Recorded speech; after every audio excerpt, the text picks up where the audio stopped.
প্রিয় শিক্ষার্থী, আসসালামু আলাইকুম।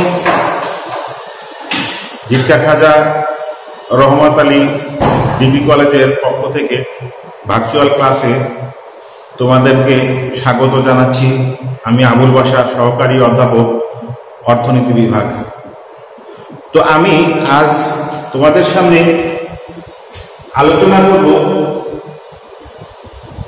চাহিদা ও যোগানের ভারসাম্য।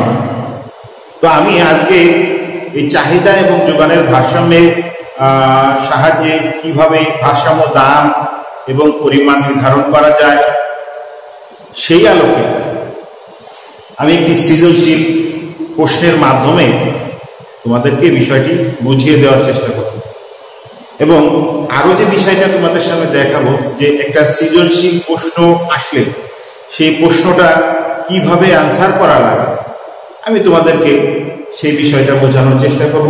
তো আমি আজকে তোমাদেরকে দেখাবো যে এখানে চাহিদা অপেক্ষক এবং যোগান অপেক্ষক দেওয়া আছে এবং একটা সৃজনশীল কোশ্চেন দেওয়া আছে। এই প্রশ্নগুলো কিভাবে আনসার করতে হবে আমি তোমাদেরকে সেই বিষয়টা এখন একটা একটা করে বোঝানোর চেষ্টা করবো। তো আমি যে প্রশ্নটা তোমাদেরকে আজকে বোঝাবো এই প্রশ্নটা ঢাকা বোর্ডে 2019-এ এই প্রশ্নটা আসছিল। তো শুরু করা যায়। তো প্রথমে আমি দেখি যে এটা একটা চাহিদা অপেক্ষক যে QD is equal to 24 minus 3P এবং QS is equal to minus 3 plus minus 6 plus 3P, যেখানে কলমের চাহিদা ও যোগান অপেক্ষক। এখানে ক নম্বরে যেটা দেওয়া থাকে তোমরা জানো যে জ্ঞানমূলক প্রশ্ন। তো ক নম্বরে যে প্রশ্ন দেওয়া আছে সেটা হচ্ছে কি চাহিদা ও যোগানের প্রধান নির্ধারকের নাম। তো আমরা জানি যে চাহিদা এবং যোগান চাহিদা এবং যোগানের প্রধান নির্ধারকের নাম কি?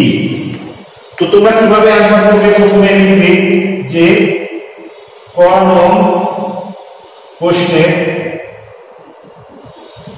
উত্তর। তোমরা একটা দাগ দিলে নিচে এখান থেকে তোমরা লিখবে।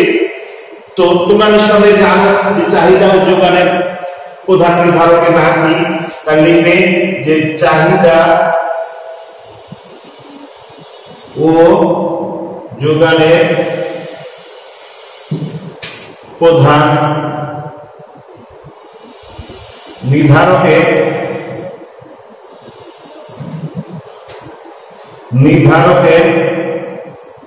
নাম হচ্ছে দ্রব্যের দাম। অর্থাৎ চাহিদা ও যোগানের প্রধান নির্ধারকের নাম হচ্ছে দ্রব্যের দাম। তো ক নম্বর প্রশ্নের উত্তর হয়ে গেল। এখন আমরা দ্বিতীয় প্রশ্নে আসি যে খ নং প্রশ্নের উত্তর। একইভাবে এখানে ক নং প্রশ্নের উত্তর দিতে হবে। খ নং প্রশ্নে কি আছে যে কফির দাম কমে গেলে চায়ের চাহিদার উপর কি প্রভাব পড়বে? তো শিক্ষার্থী বন্ধুরা, তোমরা জানো যে চা ও কফি এই দুটা কি ধরনের দ্রব্য? আমরা জানি যে এটা কি পরিবর্তক দ্রব্য। আর পরিবর্তক দ্রব্যের ক্ষেত্রে কি হয়, একটা দ্রব্যের দাম যদি কমে তাহলে অপর দ্রব্যের চাহিদার পরিমাণ কমে। তাহলে এখানে যে কফির দাম যদি কমে যায় তাহলে চায়ের চাহিদা, যেহেতু চায়ের দাম স্থির থাকে সেহেতু আমরা জানি যে পরিবর্তক দ্রব্য এমন একটা দ্রব্য যে একটি দ্রব্যের পরিবর্তে আরেকটা দ্রব্য ব্যবহার করা যায়, আর পরিপূরক দ্রব্য হচ্ছে এমন একটা দ্রব্য যে একটি দ্রব্য ব্যবহার করতে গেলে তার সাথে আরো অনেকগুলো দ্রব্য লাগে, যেরকম চা খেতে গেলে চিনি, পানি ইত্যাদি ইত্যাদি আরো অনেক জিনিস লাগে, এটাকে বলা হয় পরিপূরক দ্রব্য। আর যখন চায়ের পরিবর্তে আমরা কফি পেতে পারি, এই চা এবং কফি এটা হচ্ছে পরিবর্তক দ্রব্য। যেরকম রুটি এবং ভাত, এটা একটার পরিবর্তে আরেকটা দ্রব্য ভোগ করা যায়, তাহলে এটা হচ্ছে পরিবর্তক দ্রব্য। তাহলে কফির দাম কমে গেলে তাহলে চায়ের উপর কি প্রভাব পড়বে? তাহলে আমরা জানি যে কফির দাম যদি কমে যায় তাহলে চায়ের দাম স্থির থাকতেছে, তাহলে তখন কি আলটিমেটলি কফির চাহিদা কমে যাবে। কফির দাম কমে গেলে তখন কি হবে? আলটিমেটলি চায়ের চাহিদাটা কি হবে? কমে যাবে, কারণ তখন চা খাওয়ার পরিবর্তে মানুষ কফি বেশি বেশি পেতে চাইবে। সেই কারণে কফির দাম কমে গেলে চায়ের চাহিদা কি হবে? কমে যাবে। আমরা জানি পরিবর্তক দ্রব্যের চাহিদা দ্রব্যের দামের সাথে সম্মুখী সম্পর্ক হয়, অর্থাৎ একটি দ্রব্যের দাম যদি কমে যায় অপর দ্রব্যের চাহিদা কমে যাবে, একটি দ্রব্যের দাম যদি বেড়ে যায় অপর দ্রব্যের চাহিদা বেড়ে যাবে।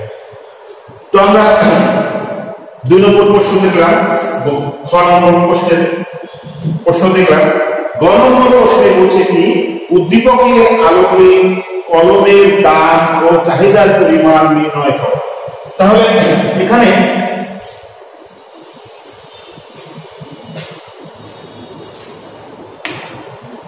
সমীকরণগুলি আমি এখানে যদি একটু নোট করে নিই, তাহলে 24 - 3p qs is equal to -6 plus 3p।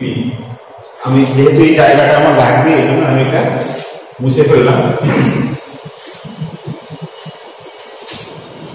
তাহলে এখান থেকে এই যে সমীকরণ দেওয়া আছে, এই সমীকরণের আলোকে আমাদের কি করতে হবে? আমার দ্রব্যের ভারসাম্য দাম এবং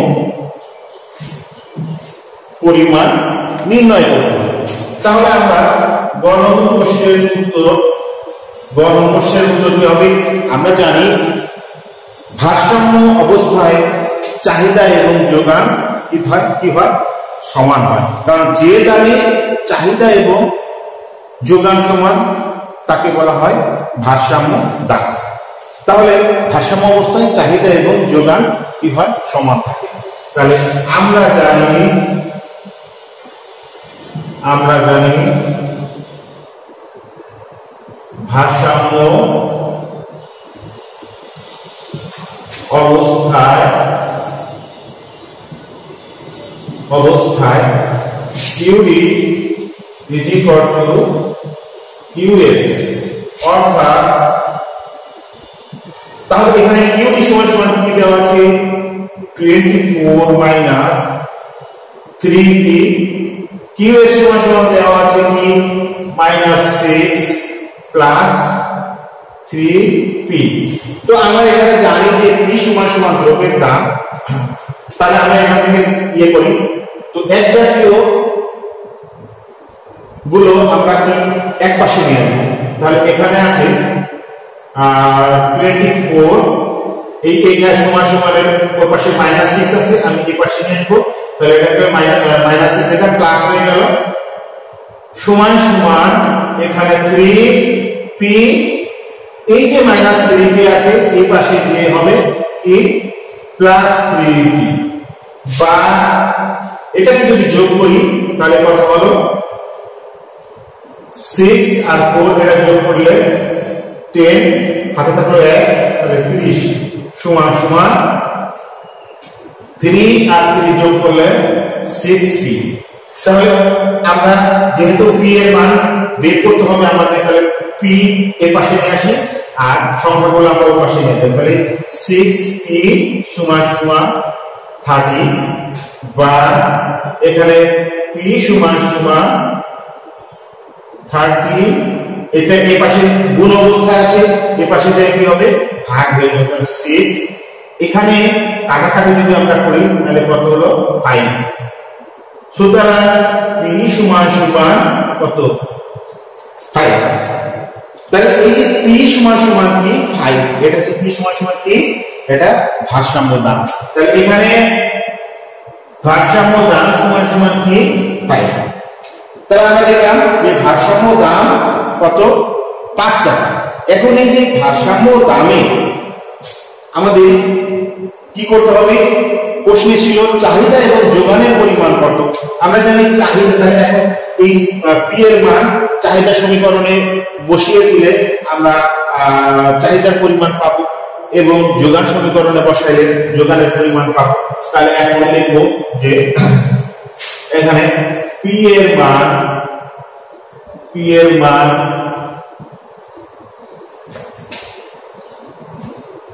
QD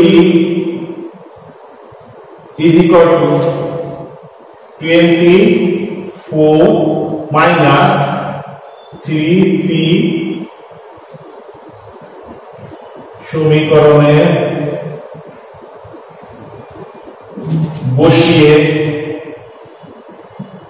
বসিয়ে পাই।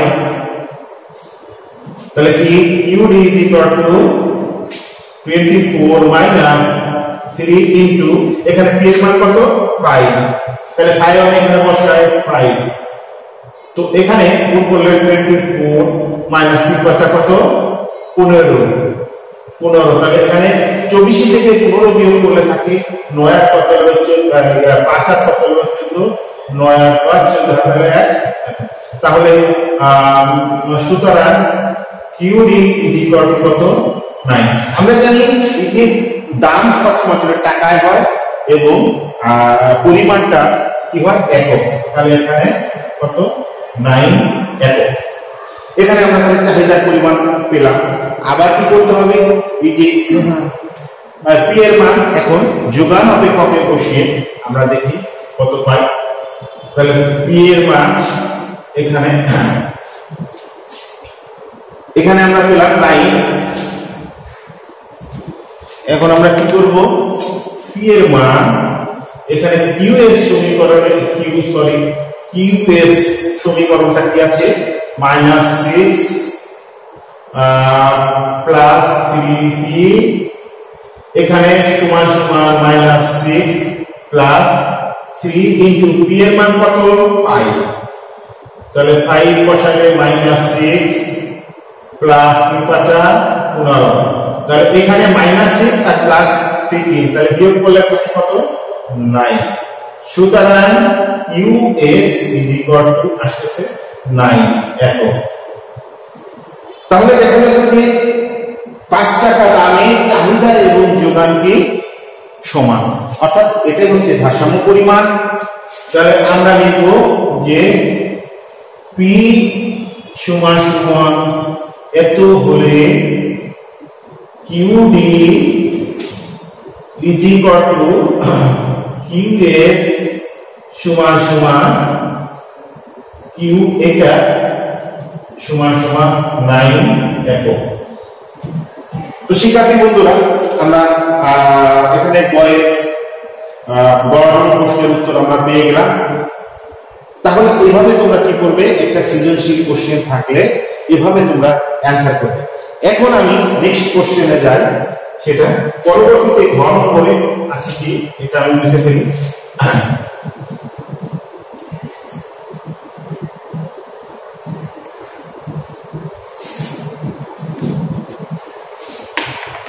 ঘন প্রশ্নের উত্তর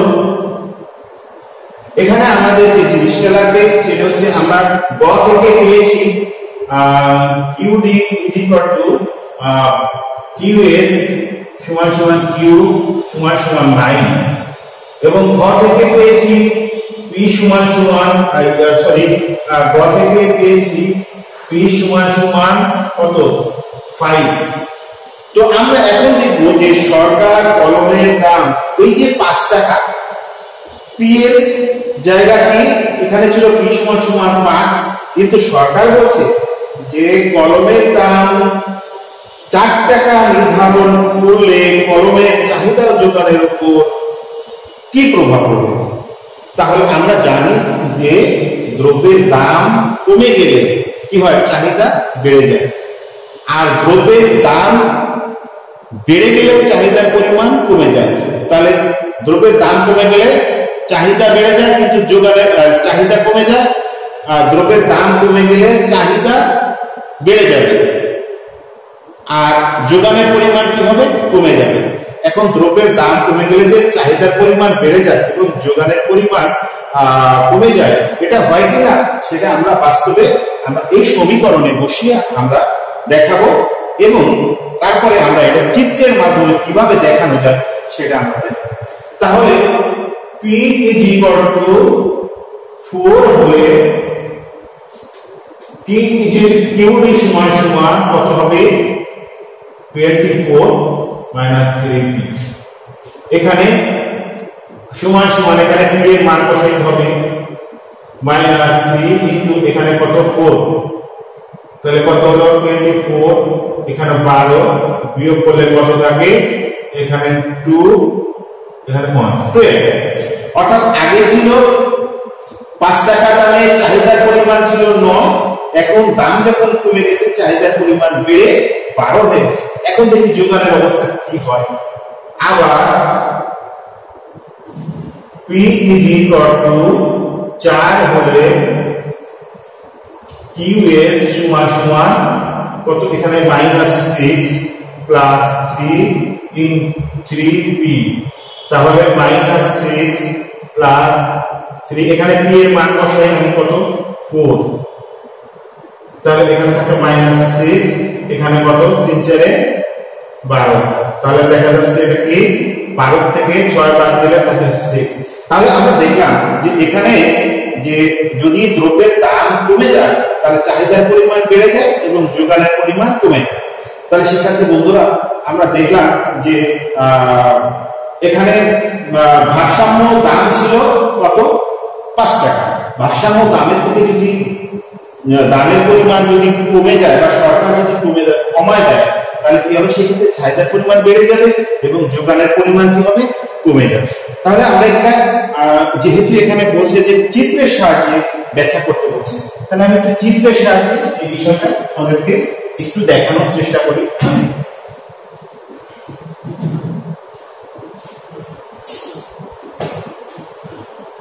তাহলে তোমরা লক্ষ্য করো যে এখানে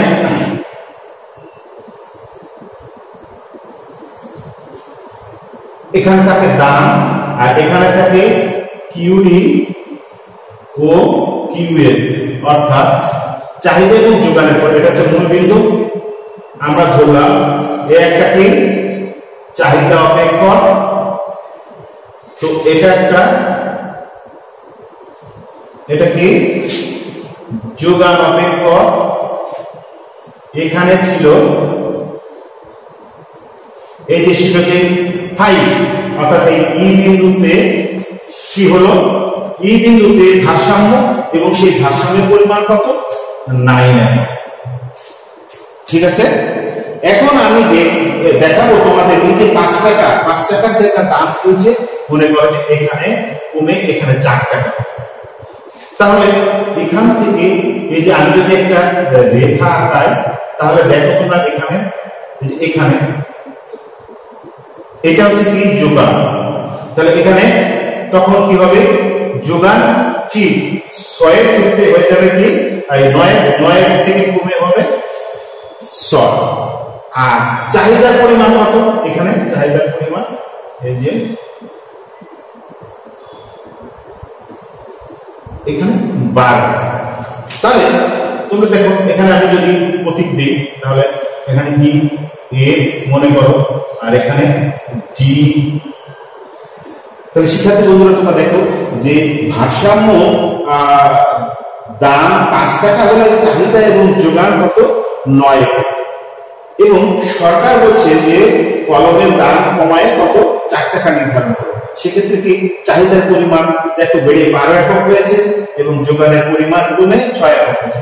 তাহলে এখানে কি হচ্ছে যে চাহিদার থেকে যোগান কম, অর্থাৎ QD greater than QS, অর্থাৎ যোগানের থেকে চাহিদার পরিমাণ বেশি। যোগানের থেকে চাহিদার পরিমাণ যদি বেশি হয় তখন কি হবে? দামের ঊর্ধ্বমুখী হবে। আবার দাম কি হবে? এখানে দাম ঊর্ধ্বমুখী হবে, অর্থাৎ আবার সেই ই বিন্দুতে যখন পৌঁছাবে তখন চাহিদা এবং যোগান তখন কি হবে? সমান হবে এবং সেটা হবে 9 একক। এছাড়া দাম যখন কমে যাবে তখন এই যে চাহিদার পরিমাণ বেড়ে গেল, যোগানের পরিমাণ কমে, অর্থাৎ দেখা যাচ্ছে যে একমাত্র 5 টাকা দামে চাহিদা এবং যোগানের পরিমাণ সমান হয়, 5 টাকা দামে ভারসাম্য অর্জিত হয়। 5 টাকা থেকে যদি দাম কমে 4 টাকা হয় তাহলে সেক্ষেত্রে ভারসাম্য অর্জিত হচ্ছে না। তাহলে প্রিয় শিক্ষার্থী বন্ধুরা, আশা করি তোমরা এই প্রশ্নটার উত্তর বুঝতে পেরেছো। তারপরে যদি তোমরা বুঝতে না পারো তাহলে তোমরা আমাকে ফোন করবে অথবা তোমরা সরাসরি আমার সাথে ইয়ে করবে, জিজ্ঞেস করবে, সরাসরি আমার সাথে সাক্ষাৎ করে জিনিসটা বুঝে নেওয়ার চেষ্টা করবে। তো এভাবে যদি না হয় তাহলে পরবর্তী ক্লাসে তোমরা আমার সাথে যোগাযোগ করার চেষ্টা করবে। তো শিক্ষার্থী বন্ধুরা, আজ তোমাদের এ পর্যন্ত।